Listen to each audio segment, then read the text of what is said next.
وہ حرف جا کر کے آپ کے کانوں سے ٹکرائے، ٹکرانے کے بعد آپ کے دماغ میں اترے، دماغ میں اترنے کے بعد وہ دل میں اتر جائے، تب تو میرا کچھ بولنا کہنا فائدہ مند ہے ورنہ بیکار ہے۔ سنیں، نبی سے عشق کر دونوں جہاں میں سرخرو ہو جا، لب و رخسار پر کلیاں کھلیں گی پھر تبسم کی، لب و رخسار پر کلیاں کھلیں گی پھر تبسم کی، نماز عشق ادا کرنے کو پہلے باوضو ہو جا، نماز عشق ادا کرنے کو پہلے باوضو ہو جا۔ باوضو کیسے ہونا ہے؟ گنبد خضرا میں آرام فرمانے والے آقا حضور تاجدار مدینہ صلی اللہ تعالیٰ علیہ وسلم کی مقدس بارگاہ میں اپنی غلامی کا ثبوت پیش کریں، حاضری لگائیں، بابا زبر درود پاک پڑھیں، اللہ رب محمد صلی اللہ علیہ وسلم، نحن عباد محمد صلی اللہ علیہ وسلم، صلاۃ و سلام علیک یا رسول اللہ یا حبیب اللہ صلی اللہ تعالیٰ علیہ وسلم۔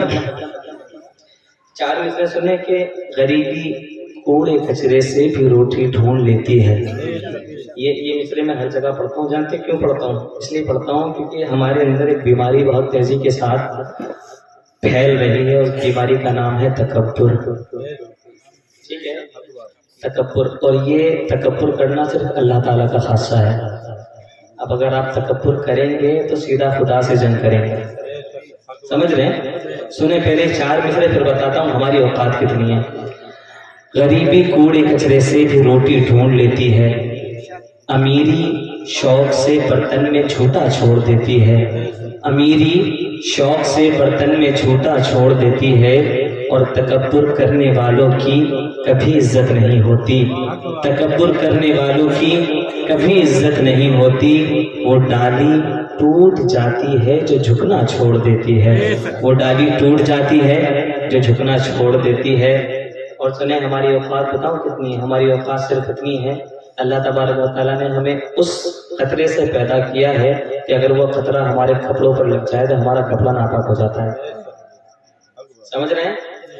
بس اگر جب بھی کبھی تکبر ذہن میں آئے، دولت کا نشہ اگر چڑھنے لگے یا شہرت کا نشہ اگر دماغ کو چڑھنے لگے، تو بس یہ سوچ لینا کہ ہمیں اللہ تعالیٰ نے پیدا کس چیز سے کیا ہے۔ ٹھیک ہے، سنیے، اور ہمارے آج یہ دور، یہ جو ہمارا دور چل رہا ہے، یہ الحمدللہ ثم الحمدللہ ترقی کا دور ہے، لیکن اس ترقی میں شاید کچھ چیزیں کھو گئی ہیں۔ اس میں سے ایک اردو زبان بھی ہے جس کو لوگوں نے پس پشت ڈال دیا ہے۔ تو اسی کے متعلق چار مصرے ملاحظہ فرمائیں کہ زبانیں کاٹ کر رکھ دی گئی نفرت کے خنجر سے۔ سن رہے ہیں؟ میں سمجھتا ہوں کہ سب سے میٹھی زبان اگر پوری دنیا کے اندر بولی جانے والی اگر کوئی میٹھی زبان ہے تو وہ اردو ہے۔ سبحان اللہ۔ زبانیں کاٹ کر رکھ دی گئی نفرت کے خنجر سے، یہاں کانوں میں اب الفاظ کے رس کون گھولے گا، ہمارے عہد کے بچوں کو انگلش سے محبت ہے۔ ہم رائٹ؟ جی الحمدللہ۔ ہمارے عہد کے بچوں کو انگلش سے محبت ہے، ہمیں یہ ڈر ہے مستقبل میں اردو کون بولے گا، ہمیں یہ ڈر ہے مستقبل میں اردو کون بولے گا۔ آئیے اعلیٰ حضرت شاہ امام احمد رضا خان فاضل بریلوی ارشاد فرماتے ہیں کہ سرور کہوں کہ مالک و مولا کہوں تجھے، باغ خلیل کا گلے زیبا کہوں تجھے، تیرے تو وصف عیب تناہی سے ہیں بری، حیران ہوں میرے شاہ میں کیا کیا کہوں تجھے۔ اور ایک شاعر نے اس پر تضمین کے چند مصرے کہے، تو کلام کے کئی شعروں پہ اس نے تضمین کے شعر کہے، لیکن یہ جو چار مصرے اخیر جو اس نے مقطع پر لکھا، کہتا ہے کہ میرے رضا نے نور قصیدہ وہ کہہ دیا، میرے رضا نے نور قصیدہ وہ کہہ دیا، سن کر کے جھوم جاتے ہیں جس کو سبھی گدا، سن کر کے جھوم جاتے ہیں جس کو سبھی گدا، اور ممکن تھا جتنا لفظوں میں وہ کہہ گئے رضا، ممکن تھا جتنا لفظوں میں وہ کہہ گئے رضا۔ اور اعلیٰ حضرت کیا فرماتے ہیں، لیکن رضا نے ختم سخن اس پہ کر دیا، خالق کا بندہ خلق کا آقا کہوں تجھے، خالق کا بندہ خلق کا آقا کہوں تجھے۔ سنیے، سبحان اللہ بولنا کیوں ضروری ہے؟ سبحان اللہ کا مطلب ہے اللہ پاک ہے۔ ہم جتنی بار بھی یہ کہیں گے کہ اللہ پاک ہے، اللہ تبارک و تعالیٰ ہمارے اکاؤنٹ میں 90 نیکیاں ایڈ کر دے گا۔ سبحان اللہ۔ اور اب جب اتنی باتیں ہو ہی گئی ہیں تو ایک حدیث پاک کا ٹکڑا اور اس حدیث پاک کا ترجمہ ملاحظہ فرما لیں۔